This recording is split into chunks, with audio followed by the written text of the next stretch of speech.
Do you want to know how much it costed me to relocate to Ghana? Well, if this is a topic that interests you and you're planning on relocating and you'd like to know how much money you should plan for the relocation process, then stick around to find out how much it might cost you to relocate to Ghana.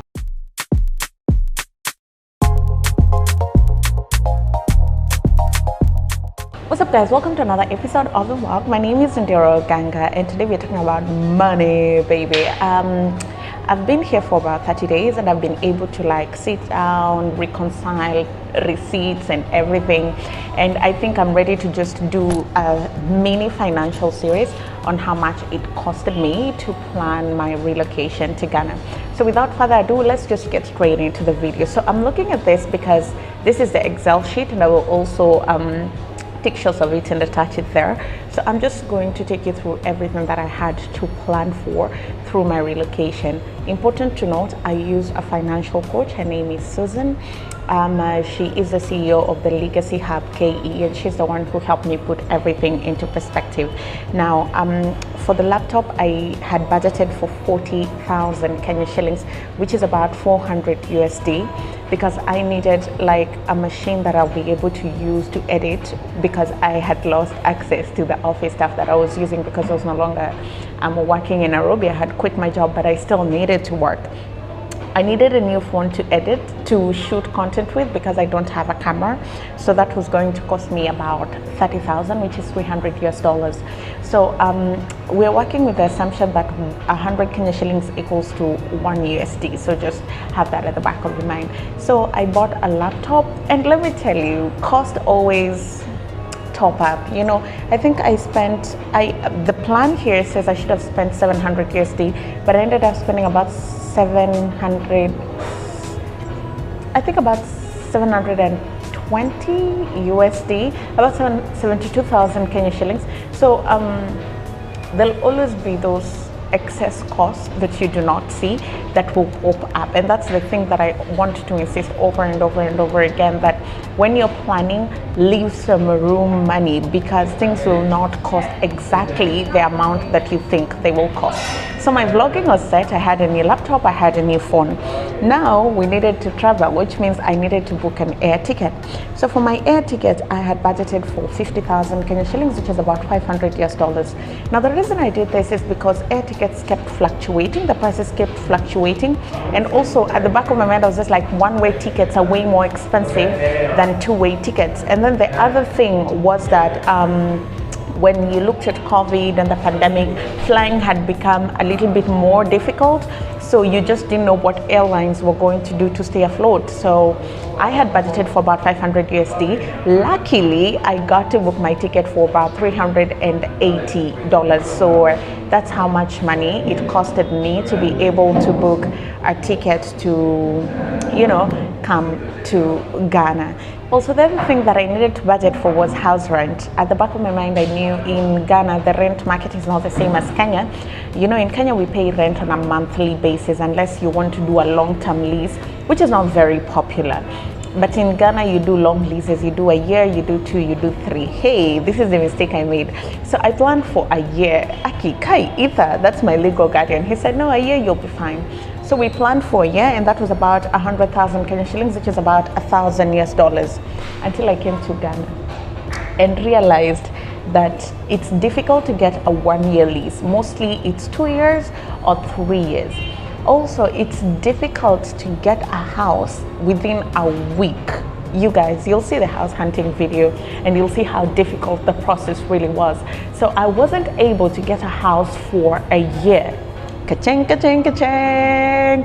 I had to pay a house for 2 years because I was in a rush. It was the only house available, and honestly, it was the best bet with the criteria that I had wanted. So I had no other choice. So I had to go back in, take out more money to be able to afford for the house. So I think I spent another extra 100,000 shillings, which is another extra 1,000 USD. So instead of spending 1,000 USD on the house, I ended up spending about $2,000 just to be able to get a place to lay my head. And it's a small house. Initially, I'd wanted a big house because ego and stuff, and everybody was just like, you're not doing it. Don't get a big house for your first house.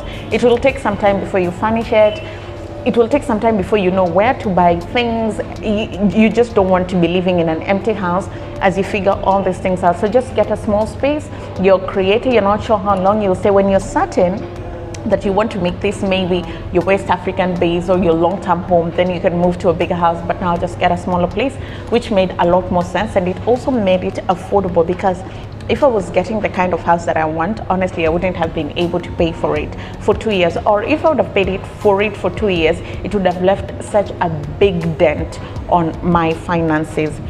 The next thing was COVID test. So I put aside 120 USD for COVID test.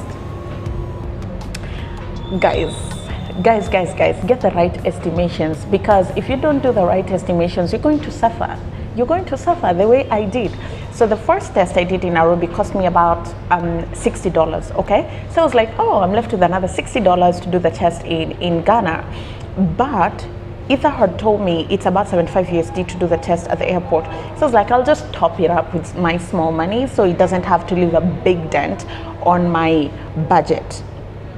I am in Nairobi. I'm supposed to pay for the test that I'll do in Accra.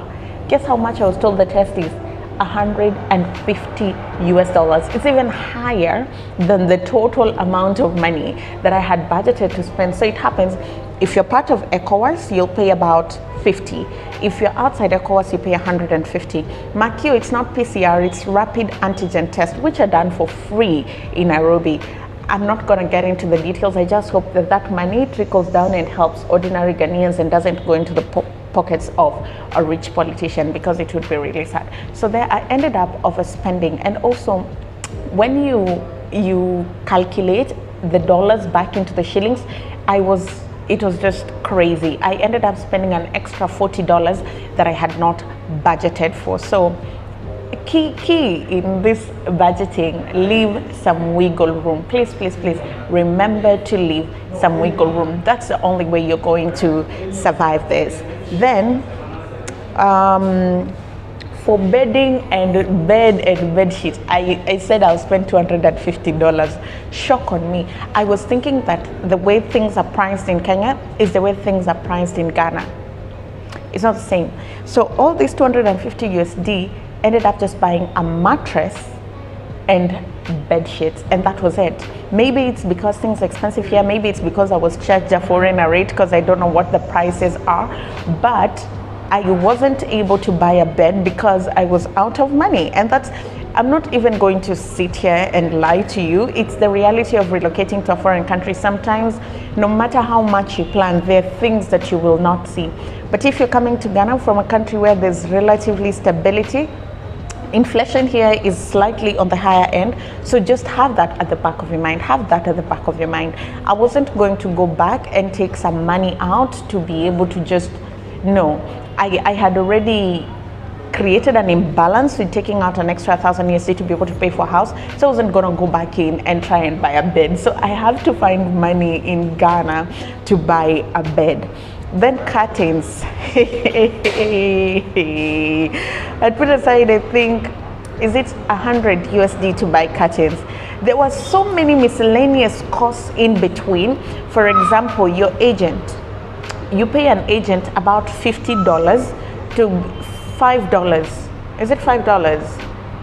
$5, I don't know. You pay them 50 Ghanaian cedis to show you a house, and you pay per house, which is very expensive. It's not done like that in Nairobi, but unfortunately that's how it's done here. Houses are gotten through housing agents and you have to pay them. And that's not just it. Once you get your lease, you pay them 10% of your total rent. So I had to talk to my agent and say, look, I didn't even plan to pay for 2 years, so I'm going to pay you for a year, and then if I choose to stay for the other year and the landlord doesn't have to refund me my money, then I'm going to pay you the other year. So my curtain money went to paying my agent. Benjamin the other day was saying, you really need to buy curtains. Well, if he will watch this video, he will know what happened to my curtain money. And yeah, that's the story behind. So my house still doesn't have curtains. Doesn't have curtains, but I mean, I live near the beach, so it's worth it. You guys, I budgeted for 6,000 and 3,000 for gas cooker and utensils. I have none. I have none. I don't know where that money went to. I just think there's so many hidden costs that I found myself. Or did I withdraw that money? I don't think this money I have touched, or if I touched, I just don't know what happened in between. Honestly, it's just, there's so many hidden costs when you're moving to a foreign country that you do not see, and you'll plan to the bone, you'll plan everything, and probably I'll do another video showing you my monthly expenses. But when you're planning, I think the thing that I want to communicate in this video is, if you're planning to relocate to a foreign country, when you're planning, just put a good amount aside for hidden costs, because they'll keep popping up on you. From the house rent that I had to look for an extra 1,000 USD to top up, from the COVID test, which was $40 above my planned budget, to the bedding, which was so expensive. Any Kenyan friend that I talk to, the first thing I'm always telling them is, can you believe I spent 200 USD buying a mattress and bed sheets? I don't get it, but I mean, I couldn't sleep on the floor. Technically, I sleep on the floor like a snake because I don't have a bed, but at least I have a mattress. It was a necessity. There was nothing I was going to do. So in total, Susan and I had planned to spend 375,000 Kenya shillings, which would make it about 3,750 US dollars.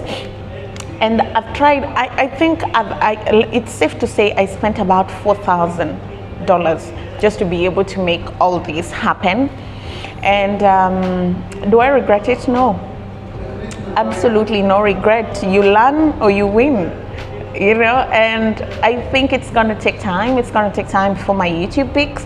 It's gradually growing, and I'm grateful for all those strides. I mean, you guys just don't know, even one subscriber makes me happy, because I understand how hard it is to do everything. I shoot for myself, I edit for myself, I update social media for myself, I book guests for myself, we look for locations with Vanessa Okedi by ourselves. So I'm just being patient and hoping that sooner or later I'll break even and I'll be able to recoup the investment of 4,000 USD that I made. So that was me relocating from Kenya. I wouldn't know what it would be relocating, maybe from America or from South Africa or from other place, but those are just my rough estimates. And I think it can be a guide, you know, it can just be a rough guide when you're planning to relocate here. This is some of the things that you need to consider. Most importantly, as we wind up, hidden cost, hidden cost, hidden cost. Set aside a good amount, at least 1,000 or 2,000 USD to cater for your hidden costs, because if you don't cater to that, it will drive you crazy, and you'll also lose a lot of money, and you don't want to be broke in a foreign country. Speaking of broke, guys, the fears that I had relocating, hey, anyway, story for another day.